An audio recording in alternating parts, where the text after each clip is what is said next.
This is our after the first range session review for the Springfield Hellcat RDP. Let's hit the range.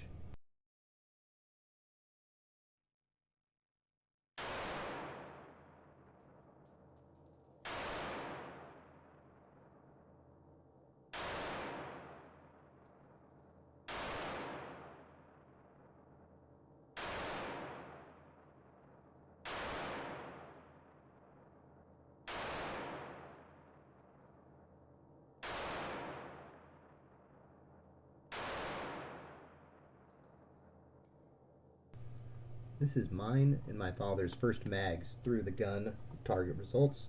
My 10 are around 6 o'clock. My dad's 10 are just a hair to the left but centered. That leftness is on me. I got the red dot just a smidge left instead of center. It's on me. The Springfield Hellcat RDP, or Rapid Defense Package, is a 9mm striker-fired pistol. It features a polymer frame, a stainless steel slide. The steel barrel is 3.8 inches long instead of the 3-inch barrel normally on the Hellcat. The gun does come with the Springfield auto-indexing compensator attached. The compensator is easily removed by depressing a spring-loaded latch that you'll see here in just a moment. You depress the latch, twist counterclockwise, and remove. You can then easily attach the thread protector or attachment of your choice. And here you can see the latch you push to remove it.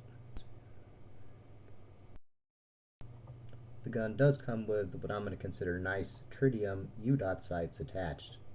They're very nice if you're not going to use the red dot, and they will also co-witness with it.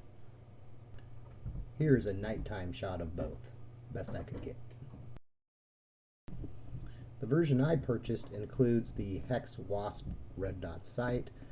This was not attached to the gun, though it was in the box for you to attach yourself. It does come with the 2 screws that have a bit of blue Loctite pre-dabbed on them.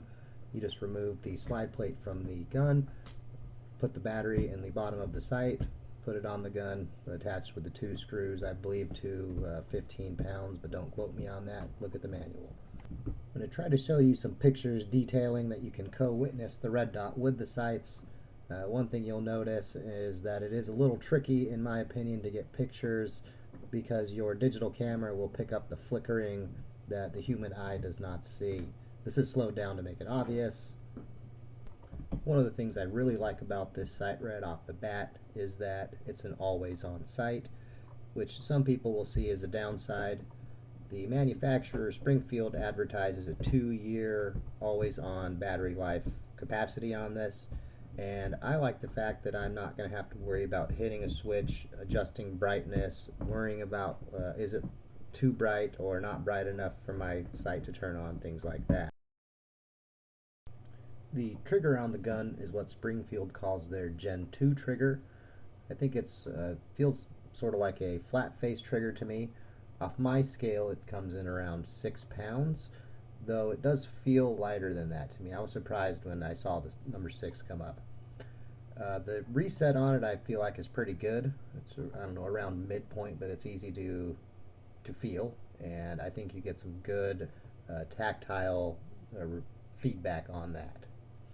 Now, one thing at least that I have as a downside on this that I would have liked to see is I would have liked to have some serration or texture on the front of the trigger guard. I like to put my offhand index finger to sort of pull down on the gun there, if you will, and I feel the lack of texture or serrations or something in that spot is sort of a minus in my book, but it's about the only negative I've been able to find, so keep that in mind. Another thing I do appreciate is the low profile controls on this gun. I like where they're placed. I do have the safety version. I didn't specifically want that, it's just what I was able to get. Safety does work, although I'm not sure I'll ever actually use it. How about a little more range time footage? Let's hit it.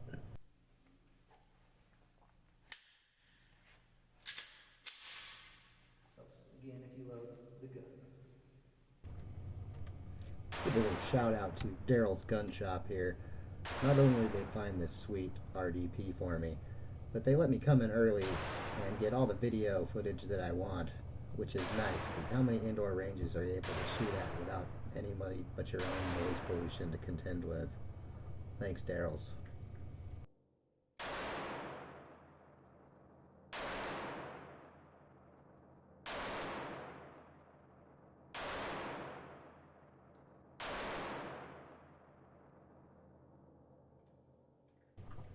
Here's another look at our target. As you can see, my shots are moving up to be more centered, which is what I was hoping for as I got used to the gun. Though still a little left, and again that is because I got the red dot sighted in just a hair left when I attached it again on me. For my initial post-first range thoughts on the Hellcat RDP, I'm so far very happy with the gun. We put about 250 rounds through it this weekend and it did not miss a lick. Functioned just like I would expect any gun, frankly, to perform. I got this gun for $8.99 plus tax. It's not a demo gun, it's not a gun I rented or one that someone gave me to review hoping for something kind. It's nothing like that. Now at that price point, that's going to be very expensive for some people and not for others. To me, that is not an insignificant amount. It's, well, frankly, quite a bit of my new gun fund, so to speak. Now that being said, I do think it's actually worth that price, and let me detail why I think that. One of the primary things that drew me to this model was the attached hex wasp sight. I like the fact that not only was that made by the manufacturer, or if I had a problem I could get them involved, but that it was made specifically for this gun, so I knew it would work with it and that it would work with the sights that come with it. As I mentioned before, I'm also a fan of the always-on aspect to it, that I don't have to worry about adjusting brightness and any number of other things that bug me about other red dot sights. Now the addition of the compensator was not something that I would have frankly looked for. However, since it existed and I don't have anything with a compensator, I thought it would be a good opportunity to actually see if they made a difference. And the jury's still out on that. I think just firing a gun by itself with a compensator with no frame of reference, you can tell yourself there's a difference, and maybe there is or maybe there isn't. Though we're going to find out soon enough when we compare it against the 365. If I were trying to recreate the features on this gun, we'll say I'd be in $600 for the optics cut model right out the gate. I would then have to buy the optic, and I would probably pay $200 to $300. So, and again, I don't know what all these components regularly cost. If I saw the Wasp in the store, I'd probably pay $199 for it, so that's what I'm going to add on. So now we're up to $800. Because my OSP cut model does not have a threaded barrel, I would then have to buy an aftermarket threaded barrel. I have no idea what that costs, but we're going to say $149. I don't know, that's my guess. So there you go, we're up to, what's that, $950 already, and that's before we add in the compensator, which again, I don't know what those normally cost.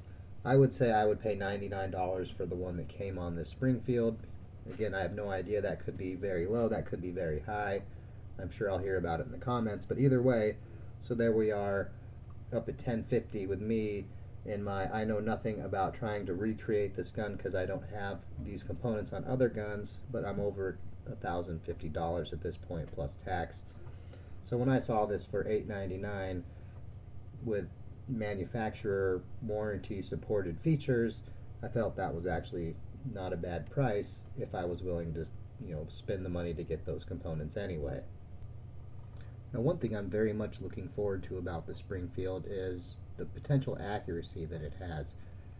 We, on our first range day for fun, my dad brought his P10C as the gun that he was going to shoot that day, and we ended the day with let's do a P10 versus Hellcat because they're probably competitors. He has the P10S, and we're actually going to do a comparison of that and then put a red dot on that since his is optic cut, and do a optics P10S versus optics Hellcat as sort of a third video. So anyway, while shooting that little competition for fun at the end of the day, we started these targets at 28 yards, 7 shots, 7 shots at 18 yards, 7 shots at 8 yards. And as you can see, while my overall grouping is a little left, again, because of me sighting in the sight that way, if I just get that a smidge to the right, that group is going to be nicely centered. And I mean, the nice thing was, you see the one hit I have there on the bullseye, that was actually my second shot at, and again, we started at 28 yards, so my second shot at 28 yards was boom, dead center bullseye. Hard to complain about that. But then my overall group for a gun that I'm shooting on my very first day was still, I mean, it's not the world's tightest group, but for me, that's a nice tight group, center mass on a target, and it's hard to complain about that for me. I'm also very much looking forward to finding out if that compensator actually makes a difference. Anyway, I hope you found this first review informative. Thanks for watching, and as always, have a good day.